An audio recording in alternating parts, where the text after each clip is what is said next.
हमारे चैनल में आप सभी का मोस्ट वेलकम है। हम लोग ये खास करके ये तो है 10वीं कक्षा का, हम लोग एक तरह से सभी गवर्नमेंट एग्जाम में ये सहायक हो सकता है किसी भी अच्छे एग्जाम के लिए। तो आपको ये चीज़ सुनना चाहिए, कोई दिक्कत नहीं है।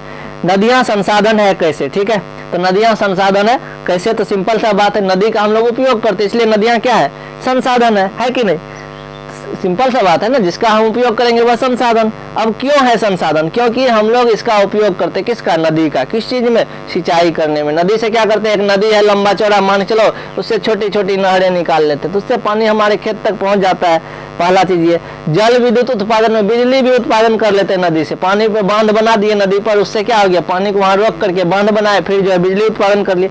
मछली उत्पादन भी हो जाता है, क्योंकि नहर से पानी जाता है, यदि मेरे पास पोखर है तो नहर का पानी हम पोखर में डाल लेंगे तो मेरा मछली उत्पादन हो जाएगा, कभी पानी खत्म नहीं होगा। जल यातायात में, नाव को पानी में चलाएंगे तो उससे एक जगह से दूसरे जगह जा सकते हैं, सामान को ढो सकते हैं ना। पटना कभी जाओगे तो गंगा नदी में नाव देखोगे चलते हुए। तो ये चार चीजें हो गई, इसलिए नदी को हम लोग क्या बोलेंगे, संसाधन बोलते हैं ना। गंगा का जल भी उपयोग कर लेते हैं पूजा पाठ में, तो वो भी हमारे लिए क्या हो गया, संसाधन हो गया।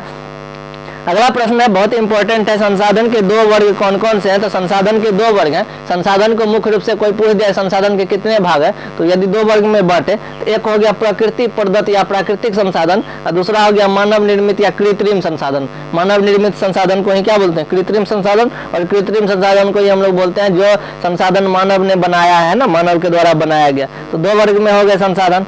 अब है मानव एक महत्वपूर्ण संसाधन है कैसे, तो बताओ मानव संसाधन है या नहीं। हाँ, यही मानव है ना, इतना सारा क्वेश्चन को लिखा है, वीडियो बना रहा है, तो ये मानव है कि नहीं, तो मानव संसाधन है ना। मानव बोल रहा है अभी फटाफट लेक्चर बना रहा है, तो ये भी क्या है, एक संसाधन है, क्योंकि इसका उपयोग हम कर रहे हैं। यही माइंड जो है कंप्यूटर में प्रोग्रामिंग भी करता है, तो यह भी एक संसाधन है कहीं ना कहीं। तो मानव क्या है, एक महत्वपूर्ण संसाधन है, क्योंकि जितना भी संसाधन है ना धरती पे, सारा वस्तु को संसाधन बनाना ये किसका काम है, मानव का ही। ये पुस्तक भी बना है तो किसके सहयोग से, मानव के सहयोग से ना। नया नया मोबाइल, ये हर चीज, सारा दुनिया में जितना भी सिस्टम वो किसके द्वारा, मानव के द्वारा, ठीक है, मानव के ही सहयोग से। तो मानव संसाधन हो गया, क्योंकि हमारे पर्यावरण में प्रत्येक वस्तु को किसके सहयोग से बनाया गया है, मानव के सहयोग से। और सारे प्रश्न को अपनी भाषा में परीक्षा में लिखोगे, अच्छे नंबर आएंगे। जैसे कलम, टेबल, बल्ब इत्यादि। बिहार में कितने प्रतिशत भौगोलिक क्षेत्र पर वन का फैलाव है, किसी भी राज्य में, किसी भी देश में, किसी पूरे विश्व में कितना प्रतिशत जंगल रहना चाहिए, कम से कम 33%, हम लोग पढ़े थे पिछले बार, ठीक है ना। तो बिहार में मात्र 5% है, यहाँ पर 33% जंगल होना चाहिए था, ठीक है, जो कि नहीं है। तो याद रखना, बिहार में 5% भौगोलिक क्षेत्र पर क्या है, वन क्षेत्र है। समझ में आया। भारत के किस राज्य में वन का सबसे अधिक विस्तार है, सबसे अधिक जंगल किस राज्य में है, तो मध्य प्रदेश में है। कोई दिक्कत है, नहीं है। तो सबसे अधिक जंगल किस राज्य में है, मध्य प्रदेश में। देश के बांधों को किसने भारत का मंदिर कहा था, देश के बांध को भारत का मंदिर किसने कहा था, तो पंडित जवाहरलाल नेहरू जी ने क्या कहा था। बांध जो बनाया जाता है, जैसे भाखड़ा नंगल परियोजना, कोसी नदी पे परियोजना है, बांध बनाया गया है ताकि बिजली बन सके, तो उस बांध को क्या कहा, भारत का मंदिर कहा। किसने कहा, पंडित जवाहरलाल नेहरू। क्यों कहा, क्योंकि वह लोगों को जीवन दान देता है कि नहीं। जहां बांध नहीं बनता था, नदी टूट जाती थी, बाढ़ आ जाता था, बहुत सारे लोग मारे जाते थे। सरकार को अभी भी करना चाहिए। कल हम लोग देख रहे थे कुछ वीडियो, तो उसमें ये चीज दे रहा था कि यदि नहर बना दे हर जगह तो बाढ़ नहीं आएगा, पानी कंट्रोल हो जाएगा। तो देश के बांधों को किसने कहा भारत का मंदिर, पंडित जवाहरलाल नेहरू। मरुस्थलीय मृदा किस राज्य में पाया जाता था, हम लोग जानते हैं थार मरुस्थल राजस्थान में है, ठीक है।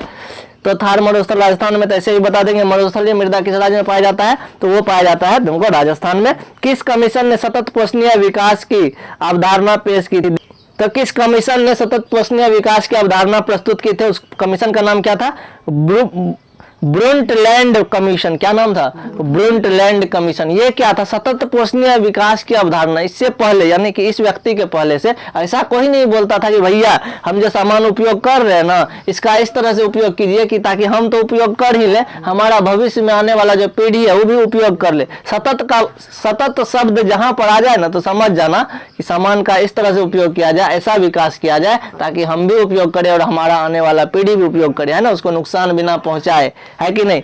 हम लोग पेड़ काटे कोई बात नहीं, जंगल काटे कोई बात नहीं, लेकिन यदि एक पेड़ काटते हैं तो 5 पेड़ लगा भी देंगे, ताकि क्या होगा, पर्यावरण में संतुलन बना रहे। तो ये चीजें। तो ये कौन दिया था ये चीजें? ब्रुटलैंड कमीशन ने, ठीक है। भारत में 2001 में कितने प्रतिशत भौगोलिक क्षेत्र में वन विकास था? 2001 का ये डाटा दिया हुआ है, 19% मात्र। कितना चाहिए भारत में? 33% चाहिए, लेकिन 19% ही जंगल है। निम्नलिखित में से कौन सा प्राकृतिक संसाधन नहीं है? प्रकृति से कौन मिला है? वन, जंगल प्रकृति से, ये प्राकृतिक संसाधन हो गया। नदियां प्राकृतिक संसाधन है। खनिज धरती के नीचे मिला, वो भी प्रकृति के द्वारा मिला है, तो वो भी प्राकृतिक संसाधन। लेकिन नगर शहर ये सब क्या है? मानव बनाया है ना, तो ये क्या हो गया? ये हो गया प्राकृतिक संसाधन नहीं है, ठीक है। तो लौह अयस्क किस संसाधन वर्ग में आता है? लौह अयस्क किसको बोलते हैं? लोहा जो होता है ना, उसको क्या बोलते हैं हम लोग? लौह अयस्क। उसको बोलेंगे नवीकरणीय या अनवीकरणीय। तो लोहा धरती में सीमित मात्रा में, वो एक न एक दिन खत्म हो जाएगा, इसलिए वो अनवीकरणीय संसाधन हो गया। अब आया ज्वारीय ऊर्जा किस प्रकार का संसाधन है? तो ज्वारीय ऊर्जा हम बताए थे, समुद्र में जो लहरें उठती है, तरंगे उठती है, वो हमेशा उठते रहता है चंद्रमा के गुरुत्वाकर्षण बल के कारण, तो वो हमेशा ऐसा होते रहेगा, है ना, वो कभी समाप्त नहीं होने वाला है, ठीक है, जब तक कि चंद्रमा समाप्त ना हो जाए। तो कहीं ना कहीं ज्वारीय ऊर्जा किस प्रकार का संसाधन है? तो नवीकरणीय ऊर्जा का स्रोत है, इससे हम हमेशा ऊर्जा प्राप्त कर सकते हैं। किस प्राकृतिक संसाधन का भंडार सीमित है? तो हम लोग जानते हैं खनिज तेल का भंडार क्या है? सीमित है। खनिज तेल एवं जीवाश्म ईंधन, कोयला भी सीमित है, वो भी समाप्त हो जाएगा एक दिन। खनिज तेल यानी पेट्रोलियम यानी कि पेट्रोल, डीजल, ये सब केरोसिन सब जो है उसमें बहुत सारा आता है, हम लोग पढ़ेंगे आगे। ऐसा हम लोग पहले से जानते थे, पेट्रोलियम में पेट्रोल, डीजल, केरोसिन ही होता है, बाकी और सब चीज बनता है, हम लोगों ने क्वेश्चन को बनाया है, आगे देखेंगे। तो किस प्राकृतिक संसाधन का भंडार क्या है? सीमित है, तो खनिज तेल का। 121 में हमारा सौर ऊर्जा किस प्रकार का संसाधन है? सौर ऊर्जा जो है ना पुनः पूर्ति योग्य संसाधन, एक तरह से उसको नवीकरणीय संसाधन भी बोलते हैं सौर ऊर्जा को, क्योंकि हमेशा उससे ऊर्जा प्राप्त कर सकते हैं। इसका नाम पुनः पूर्ति योग्य संसाधन इसलिए बोला, एक बार हम लोग बैटरी चार्ज कर लिए सोलर प्लेट से, फिर दोबारा कर लेते हैं, फिर तिबारा कर लेते हैं, जब सूर्य निकलता है तब कर लेते हैं, ये क्या हो गया? पुनः पूर्ति योग्य संसाधन, ठीक है। वृहद क्षेत्र में जल की उपस्थिति के कारण ही पृथ्वी को क्या कहते हैं? नीला ग्रह कहते हैं ना। पृथ्वी पर 3 भाग जल है, 1 भाग स्थल है ना, यानी कि 75% भाग पर पानी है, और उसी पानी के कारण पृथ्वी को क्या कहते हैं? नीला ग्रह कहते हैं, ठीक है। राजस्थान में कृषि भूमि के विस्तार होने का क्या कारण है? राजस्थान में अब खेती क्यों बढ़ रहा है? क्योंकि वहां पर तो मरुस्थलीय जगह है ना, वहां पर पानी की कमी है, तो इसका मतलब क्या है? वहां पर फिर भी खेती बढ़ रहा है। इसका मुख्य कारण क्या है? सिंचाई की व्यवस्था शुरू हो गई है वहां पर, ठीक है ना, सिंचाई की सुविधा बढ़ा दी गई है, नहरें बनाई जा रही है, पक्की नहरें। कच्ची नहरें बनाएगा तो बालू पानी सोख लेगा, ठीक है ना, पूरा नहर को पक्की बनाया जा रहा है ताकि पानी इधर उधर नहीं जाए। तो ऐसा चीज, भूमि का मूल्यांकन उसके किस गुण के आधार पर निर्धारित करता है? कैसे हम लोग पता करते हैं कि कौन सा मिट्टी बढ़िया है, कौन सा खराब है? तो जहां पर ज्यादा फसल उत्पादन होता है हम लोग समझते हैं वो मिट्टी बहुत बढ़िया है, हम लोग तो इसी तरह समझते हैं, ऐसा तो नहीं पूछते हैं मिट्टी तुम बताओ तुम बढ़िया हो खराब हो। तो हम लोग जिस मिट्टी में ज्यादा फसल उत्पादन होता है हम लोग उस मिट्टी को क्या कहते हैं? कि ये मिट्टी का गुण बहुत अच्छा है ना।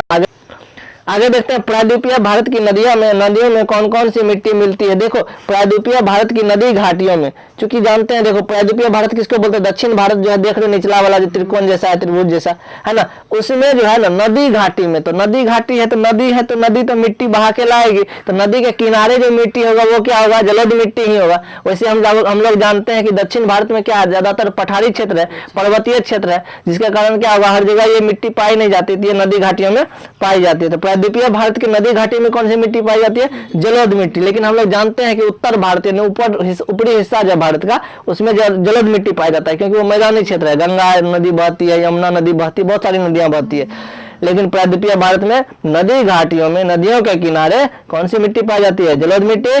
भारत में चारागाह के अंतर्गत कितनी भूमि है? गाय भैंस को चराने के लिए कितना प्रतिशत भूमि है? हमारे यहाँ मात्र 4.71%, यानी कि 4.71% चारागाह की भूमि है, ठीक है। इस प्रतिशत को पढ़ने का तरीका यही है, इधर यदि 14 रहता तो 14 पढ़ते, +71 पढ़ेंगे, ठीक है। लास्ट में एक एक डिजिट को पढ़ते हैं। भारतीय कृषि की राष्ट्रीय उत्पादन कितना योगदान है? मतलब क्या हो गया कि देख लो, भारत में तो बहुत सी चीजों का उत्पादन होता होगा, फसल का उत्पादन होता है, कोई सामान का उत्पादन होता है, बहुत सारी चीजों का उत्पादन होता है। तो कृषि कितना उत्पादन करता है? पूरे यदि 100% उत्पादन होता है तो उसमें कृषि का कितना योगदान है? तो 22% है, ठीक है। खरीफ फसल का एक उदाहरण दे, तो खरीफ फसल किसको बोलते हैं? खरीफ फसल बोलते हैं जो कि बरसात के महीना में होता है। तो बरसात के महीना में देख लो, चावल होता है, पटुआ होता है, पटसन होता है, ये 2 फसल हो गए पानी में होने वाला, है ना। और रबी फसल किसको बोलते हैं? जो ठंडा में होता है, जैसे कि गेहूं हो गया, जैसे कि मकई हो गया, ये सब क्या है? रबी फसल हो गया। एक होता है जायद फसल। जायद फसल कब होता है? वह होता है गर्मी में, जैसे खरबूजा, तरबूजा, खीरा, ककड़ी, ये सारा चीजें हो गया जायद फसल, ठीक है। जूट के उत्पादन में कौन सा राज्य सबसे आगे है? तो देखो, चूंकि बंगाल का खाड़ी में क्या बन रहा है, चूंकि ये खाड़ी है तो चारों बगल से क्या है, जमीन है, बीच में पानी है, तो हवा जब उधर से आती है तो किधर टकराती है, बंगाल के खाड़ी में कोना में टकराती है, तो बारिश वहाँ ज्यादा होता है, तो जिसके कारण क्या होता है, पश्चिम बंगाल में सबसे ज्यादा जूट का खेती होता है। वैसे पूरे दुनिया में सबसे ज्यादा जूट का खेती बांग्लादेश में होता है, क्योंकि वहाँ पर खूब बारिश होती है ना। जूट का पटवा का खेती, पटवा समझते हो ना, सोन जिसको बोलते हैं गाँव में, तो वो चीजें, तो जूट का उत्पादन सबसे ज्यादा किस में होता है, किस राज्य में, भारत में, पश्चिम बंगाल में। गेहूं के उत्पादन में सबसे ज्यादा उत्पादक क्षमता किसका है, तो उत्तर प्रदेश का। सबसे ज्यादा उत्पादन गेहूं का कहाँ होता है, उत्तर प्रदेश में होता है। सीमेंट उद्योग में कच्चा माल क्या होता है, सीमेंट उद्योग, सीमेंट जो बनता है उसमें चूना पत्थर का काम होता है, ठीक है ना। पहले जो घर बनता था तो पहले सीमेंट का उत्पादन तो होता नहीं था, चूना का प्रयोग किया जाता था। पहले भी ईटा होता था, ईटा तो सब बनाने जानता था। देखो मोहनजोदड़ो के टाइम में ईटा से घर बनाया जाता था, तो चूना का प्रयोग किया जाता था। तो चूना पत्थर हो गया कच्चा माल सीमेंट के लिए। सोपानी कृषि किस राज्य में प्रसिद्ध है, सोपानी कृषि क्या होता है, तो सीढ़ी नुमा खेती जो बनाते हैं, खेत जो बनाते हैं वो क्या कहलाता है, सोपानी कृषि। तो कहने का मतलब ये किस राज्य में है, तो उत्तराखंड में है, क्योंकि उत्तराखंड पहाड़ी इलाका है। कौन भारत का सबसे बड़ा लौह उत्पादक राज्य है, यानी किस राज्य से सबसे ज्यादा लोहा मिलता है भारत में, तो वह है कर्नाटक राज्य। कर्नाटक में सबसे ज्यादा लोहा मिलता है। सबसे ज्यादा गेहूं का उत्पादन उत्तर प्रदेश में होता है, और सबसे ज्यादा जूट का उत्पादन पश्चिम बंगाल में होता है। किस खनिज के उद्योगों की जननी माना जाता है, कहने का मतलब क्या है कि जितना भी व्यापार है, जितना भी बिजनेस है, जितना भी कारखाना है, फैक्ट्री है, उस सब का मूल जड़ कौन है, यानी ऐसा कौन सा खनिज है जिसके कारण, जिसके नहीं रहने से ये सारा चीज चलेगा ही नहीं। सबसे इंपॉर्टेंट है लोहा। हर जगह लोहा की आवश्यकता होती है। कील बनाना होता है तो लोहा, एक पिलर में छड़ देना होता है तो वो भी लोहा।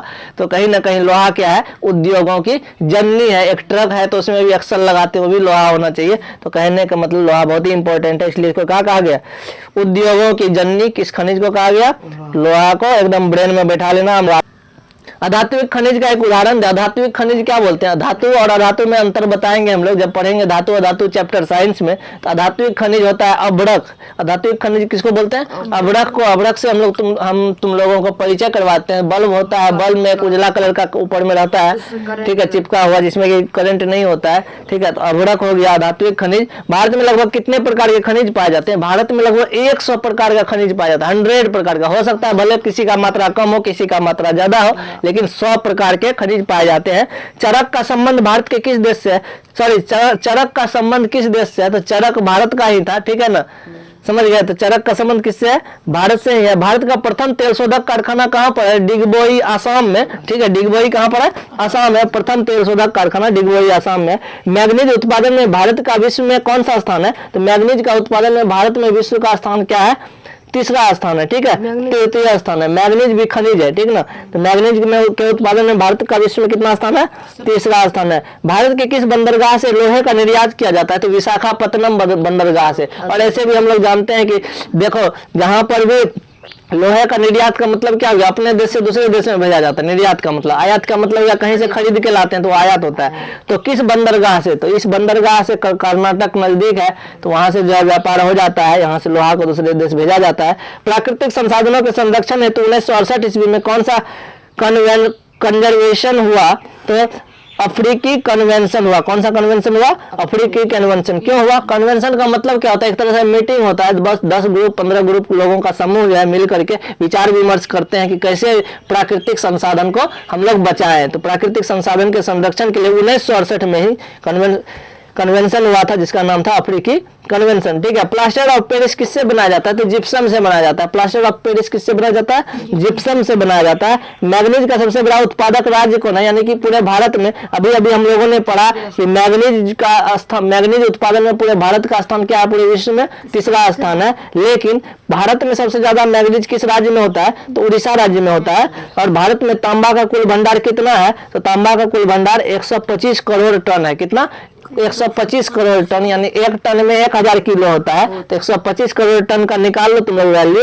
एल्यूमिनियम बनाने में किस खनिज का आवश्यकता पड़ता है, तो बॉक्साइट का, ठीक है ना।